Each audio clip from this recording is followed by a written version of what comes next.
पवन काजल जी से कि वो कटौती प्रस्ताव पर आगे चर्चा करें। माननीय पवन काजल। माननीय अध्यक्ष महोदय, मांग संख्या 9 स्वास्थ्य और परिवार कल्याण पर कटौती प्रस्ताव पर बोलने के लिए खड़ा हुआ हूं। आपने मुझे समय दिया, आपका आभार।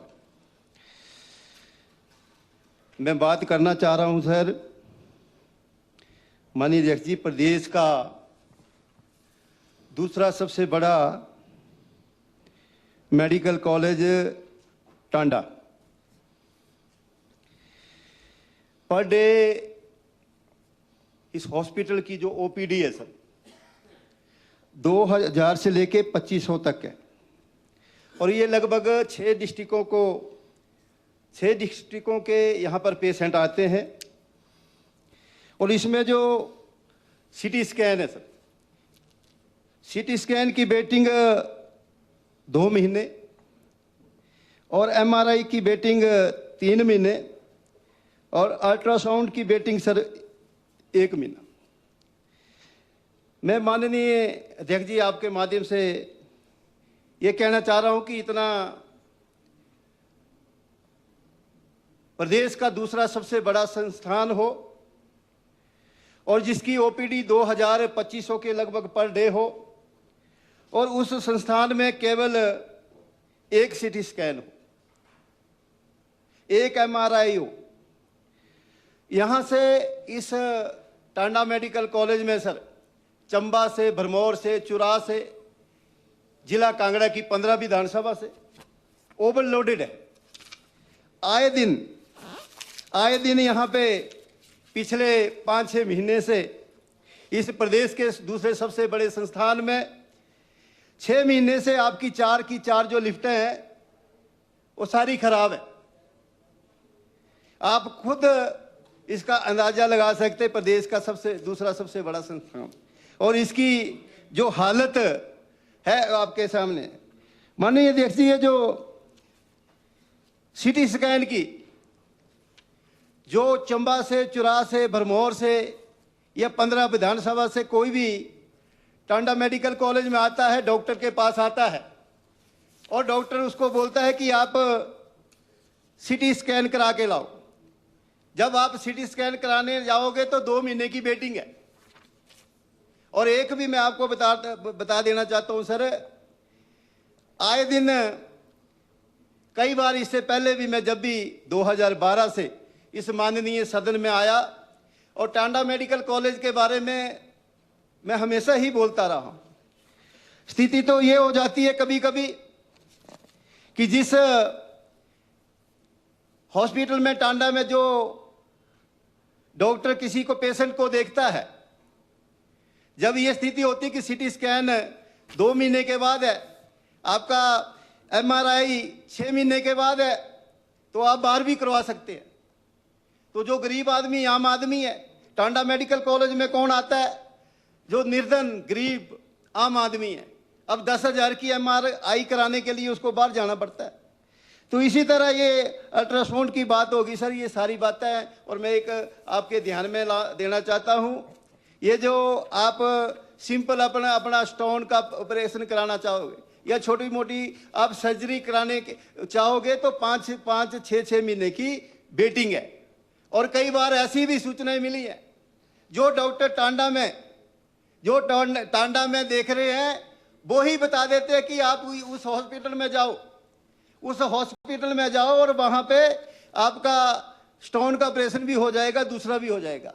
तो इस माननीय मंत्री महोदय जी से मैं कहना चाहूँगा, एक पेशेंट था मेरे गांव का, तो एक बार ऐसे चलते चलते मेरे ऑफिस के बाहर गेट में खड़ा हुआ, तो उसको मैंने कहा कि आप इतने चिंतित क्यों हो?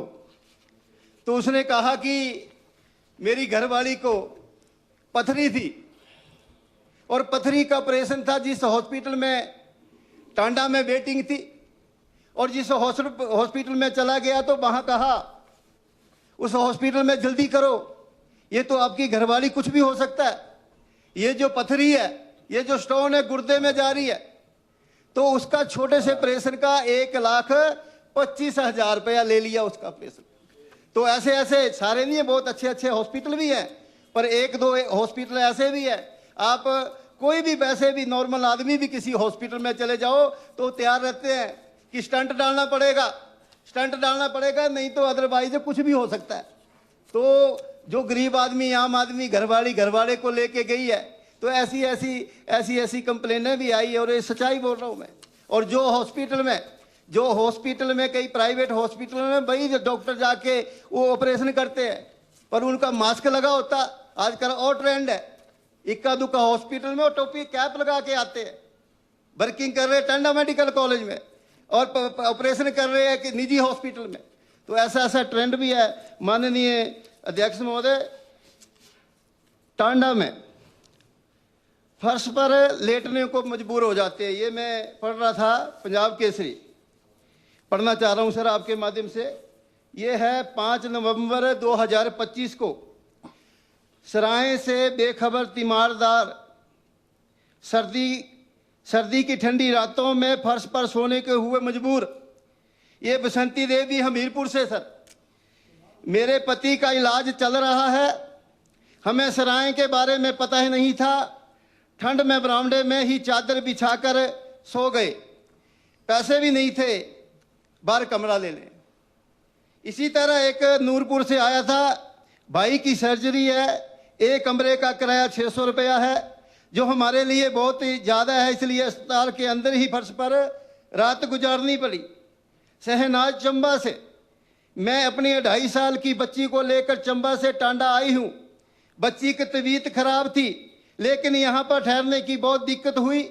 सराय दूर है, हमारे पास पैसे नहीं थे, इसलिए रात को बरामदे में ही बच्ची को लेकर चादर ओढ़कर फर्श पर सुलाना पड़ा। तो ये सर एस्टेब्लिश्ड हमारा टांडा मेडिकल कॉलेज इतने साल हो गए।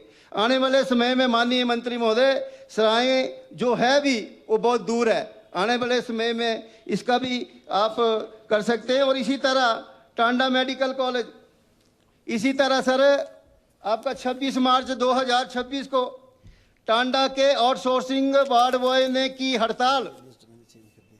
सरकार ने लगभग 3 माह से पैसे नहीं दिए। तो ये हालत है सर, ये टांडा मेडिकल कॉलेज में जो आउटसोर्सिंग है, जो आउटसोर्सिंग पे लगे हैं, वो उनका कहना है, ये मैं अपनी तरफ से नहीं कह रहा हूँ। तो उन्होंने भी हड़ताल कर रखी थी, कितना जो पेशेंट उनको कितना सहना पड़ा होगा। ये अनिश्चित कालीन हड़ताल पर टांडा के वार्ड बॉय स्वास्थ्य सेवा चरमराई, वेतन न मिलने से उपजा आक्रोश, आईसीयू में महिलाओं की देखभाल प्रभावित। तो ऐसी ये खबरें मैं अपनी तरफ से नहीं बोल रहा हूँ कि मैं अपोजिशन का हूँ, आपको पूछ रहा हूँ। इसी तरह टांडा में सर जब जो पार्किंग की बिल्कुल सुविधा नहीं है, सैकड़ों के हिसाब से वहाँ पे जब जो 2025 जो मरीज आते हैं उनके साथ केयर टेकर या दूसरे आते गाड़ियाँ लेके आते, आज तक वहाँ पे बहुमंजिल बनाने का किसी का प्रस्ताव नहीं है। तो मैं तो आपके माध्यम से ये कहना चाहूँगा कि बहुत बड़ा जिला कांगड़ा का और पूरे प्रदेश का दूसरा सबसे बड़ा संस्थान है, वहाँ पे पार्किंग की सुविधा भी होनी चाहिए। इसी तरह ये जो हिम केयर की बात है, हिम केयर योजना की बात आप कर रहे हैं कि हिम केयर योजनाओं में घोटाला हुआ, करोड़ों रुपए का घोटाला हुआ। पर मैं इस सदन के माध्यम से आपसे ये बताना चाहता हूँ, ये हिमकर योजना नहीं है, ये माननीय श्री पूर्व में मुख्यमंत्री श्री जयराम जी की देन है। और ये जो हिमकेयर योजना है, ये जो हिमकेयर योजना, ये योजना नहीं है, ये गरीब आदमी, आम आदमी और निर्धन जो परिवार है उनकी संजीवनी बूटी है। इसको आप बंद कर रहे हैं। ठीक है, सरकार में हिमकेयर योजना में अगर कोई घोटाला हुआ तो जिन्होंने घोटाला किया उनको पकड़ो। आम आदमी, गरीब आदमी का जिनका संजीवनी बूटी ये योजना बनी, उनका क्या कसूर है? तो इस पे भी मैं माननीय अध्यक्ष जी आपके माध्यम से माननीय मंत्री जी से ये कहना चाह रहा था कि हर जगह कहीं पर, जैसे कांगड़ा मेरा हॉस्पिटल है, कांगड़ा में हॉस्पिटल में 2 अल्ट्रासाउंड की मशीनें हैं, पर वहाँ पे रेडियोलॉजिस्ट नहीं है। और पिछले 50 वर्षों से भवन बना वो जर्जर है।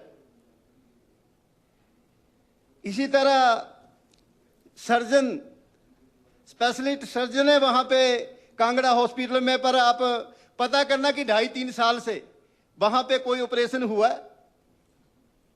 इसी तरह सर्जन वहाँ पे है, एनेस्थीसिया का वहाँ पे है, पर ओटी नहीं है, डॉक्टर पूरे हैं। पर इस सिस्टम को हम कब जैसे ठीक करेंगे कि ताकि जनता को इसका सुविधा मिलेगी। इसी तरह त्यारा में जो कम्युनिटी हेल्थ सेंटर था उसको आदर्श स्वास्थ्य संस्थान का दर्जा दिया। यहाँ पर मेडिकल ऑफिसर के 10 पद, जो पोस्टल सैंक्शन है 10 है, और आपने उसमें 6 भरे हैं और 4 जो स्पेशलिस्ट कोई भी नहीं है। 6 डॉक्टर हैं, सिंपल MBBS है, पर स्पेशलिस्ट कोई नहीं है। जब कोई स्पेशलिस्ट नहीं होगा तो उस आदर्श स्वास्थ्य स्थान का क्या मतलब रह गया। इसी तरह उसकी भी बिल्डिंग जर्जर है। तो मैं तो ये कहना चाह रहा था, इसमें सर एक्सरे की मशीन नहीं है, पर यहाँ पर रेडियोग्राफर का पद है। तो ये आदर्श स्वास्थ्य संस्थान सर, ये जो यहाँ पे एक्सरे की मशीन की होना भी जरूरी है, CT स्कैन का जरूरी, अल्ट्रासाउंड की जरूरी है। मैं तो ये कहना चाह रहा था, इस बार माननीय मुख्यमंत्री महोदय जी ने हमारा जो विधायक निधि को कट लगाया, ये विधायक निधि को कट लगाया। इस बार मैं सोच रहा था, ये त्यारा का जो संस्थान है, यहाँ पे मैं विधायक निधि से एक्सरे मशीन, रेडियोग्राफर एक्सरे की मशीन भी मैं विधायक निधि से दूंगा, और CT स्कैन की भी कोशिश करूंगा, अल्ट्रासाउंड की भी कोशिश करूंगा। पर हमारी 2 करोड़ 20 लाख से 1 करोड़ 10 लाख सीधी काट दी। पर मैं भाभी जी से भी कहना चाहूंगा, पता नहीं आपकी बात मानते नहीं मानते हैं। ये 68 के 68 जो जीत के आए हैं, ये लोकतंत्र में शक्ति क्या होती है। मैं पहली बार 2012 में जीत के आया तो 50 लाख विधायक निधि मिलती थी। 50 हुई, 70 हुई, 1 हुई, 1.25 हुई, 1.5 हुई। माननीय मुख्यमंत्री जी 68 के विधानसभा जो 1 करोड़ 10 लाख के हिसाब से सिर्फ 75 करोड़ रुपए में साल में आप प्रदेश को चलाना चाहते हैं कि 75 करोड़ में आपकी आर्थिकी मजबूत हो जाएगी। इसलिए इस सदन के माध्यम से मैं सबको बताना चाहूंगा, ये ठीक है आप बोल नहीं पाते, मुख्यमंत्री जी के सामने नहीं बोल पाते, और दूसरा माननीय मुख्यमंत्री जी आपकी बात सुन भी नहीं पाते, वो अपनी करते हैं। मैं तो इसलिए भाभी जी को कह रहा था कि आपने माननीय मुख्यमंत्री जी की बड़ी जो भी जीत के आता है अपनी विधानसभा से, पता नहीं कितनी परिस्थितियों में, कितनी अनुकूल परिस्थितियों में, कितनी कैसे जीत के आते हैं, इसको संरक्षण करना चाहिए। जो हमारा हक है, लोकतंत्र इसी से मजबूत होता। हमें पता नहीं कितनी दंगे के लिए, हमने पुली के लिए हमने किसी को घोषणा कर रखी है। ये सीधा कट लगाना मैं नहीं समझता कि 75 करोड़ रुपए से आपकी आर्थिकी मजबूत होगी। इसी तरह माननीय सभापति महोदय, जब आदरणीय श्री जयराम जी की सरकार थी, पहले मैं आपके साथ था तो मैं परिस्थितियों को देख के भाव गया था कि जब आपने ये बड़ी गारंटियां दी, आपने 1500 रुपया दिया, घोषणा की, आपने 1 लाख 1 साल में नौकरी देने का वादा किया, आपने 300 बिजली यूनिट देने का वादा किया। तो आपको पता है कि आपने मुझे वर्किंग प्रेसिडेंट बना दिया था, मान सम्मान दिया था। पर ये जो गारंटियां थी, ये जो आपने फॉर्म भराए, मैं ऐसा नहीं था, जनता से जुड़ा हुआ, बिल्कुल ग्राउंड में, धरातल में। तो बार मुझे जता के भेजते थे। ये जो गारंटियों की बात थी कि मैं झूठ बोलकर फॉर्म भरा कर ये वोट नहीं ले सकता, इसलिए मैं अपनी पुरानी पार्टी में आ गया। और आपको पता है, आप दिल पे, आप जितने भी बैठे अपने दिल पे हाथ रख कर आप सोच सकते हैं कि आपकी जो स्थिति है तो कैसी होगी, ठीक है, पर बोल नहीं पाते आप। इसलिए माननीय जयराम ठाकुर जी ने एक PSC खोली रानीताल में, और रानीताल सराउंडिंग एरिया में कोई भी स्वास्थ्य संस्थान नहीं है, आपने वो बंद कर दी। आपने तकीपुर में CSC की, PSC से CSC की, वो बंद कर दी। आपने गालियों में सब सेंटर जो चंगर एरिया उसको बंद कर दिया। आपने राजल है, एक हमारा टापू है जो 2-3 पंचायतों को फीड करता है, आपने उसको बंद कर दिया।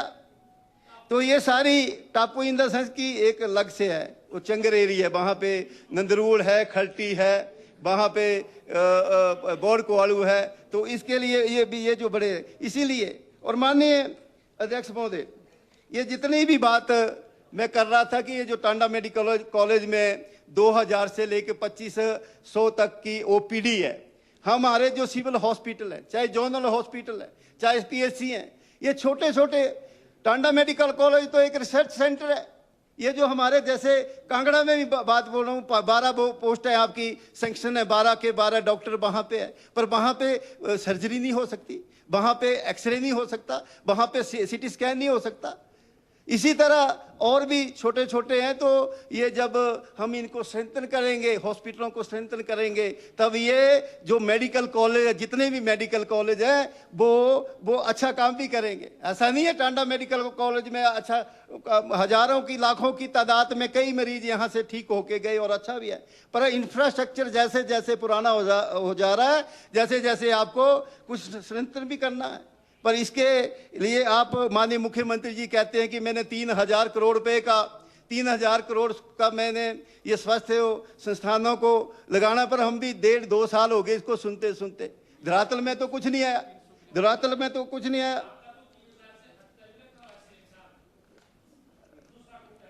तो इन्हीं माननीय सभापति महोदय, ये मेरी जो बातें थी, ये और इससे बड़ी बात क्या हो सकती, इससे बड़ी बात क्या हो सकती सर माननीय मंत्री महोदय, इससे बड़ी बात क्या होती। हिमाचल में बनी 71 दवाओं समेत देश भर में सैंपल हुए फेल।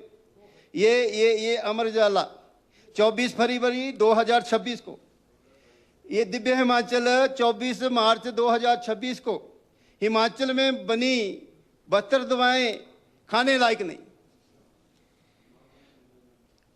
ये पंजाब केसरी 24 मार्च 2026 को, हिमाचल में बनी दवाएं 73 सैंपल फेल। माननीय सभापति महोदय, ये मुझे समझ नहीं आ रहा है।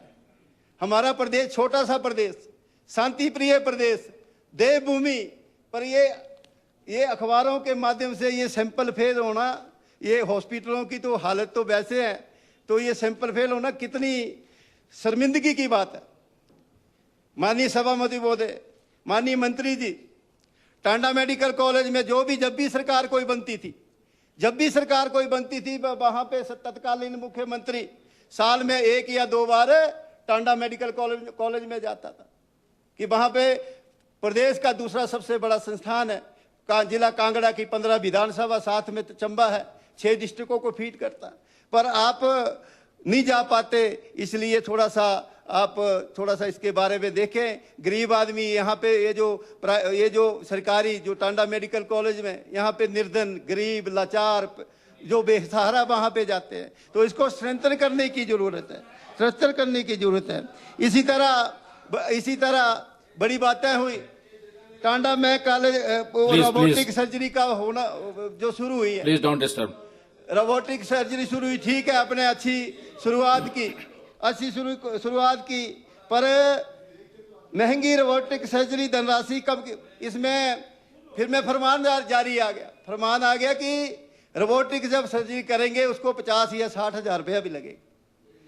तो ये इन सारी बातों का ध्यान रखते हुए इस कटौती प्रस्ताव पर मुझे बोलने का आपने समय दिया। माननीय सभापति बोले, इन्हीं शब्दों के साथ धन्यवाद। जय हिंद।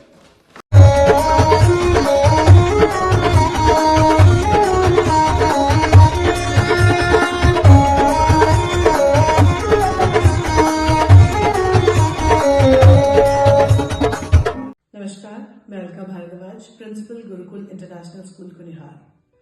गुरुकुल हमेशा से मानता है कि हर बच्चा स्पेशल है और उसमें सीखने की अनलिमिटेड पॉसिबिलिटीज हैं। हमारे पास डेडिकेटेड स्टाफ है जो कि बच्चों को सिर्फ बुकिश नॉलेज ही नहीं देते, बल्कि उनके ओवरऑल डेवलपमेंट पे काम करते हैं और मॉडर्न एजुकेशन टेक्नोलॉजीज के साथ बच्चों को पढ़ाते हुए उन्हें संस्कार भी देते हैं। मैं आपको बताना चाहूंगी कि नेक्स्ट सेशन के लिए एडमिशन शुरू हो चुकी है, जिसमें कि इस बार हम ग्रेड नर्सरी से ग्रेड 1 तक नई एडमिशन में एडमिशन फीस नहीं ले रहे हैं और ग्रेड 2 से ग्रेड 10 तक एडमिशन फीस पर 50% की छूट है। ये आपके बच्चे के लिए एक बहुत ही सुनहरा अवसर है। मैं आपसे रिक्वेस्ट करूंगी कि आप आए और एक बार जरूर गुरुकुल इंटरनेशनल स्कूल कुनिहार को विजिट करें। धन्यवाद।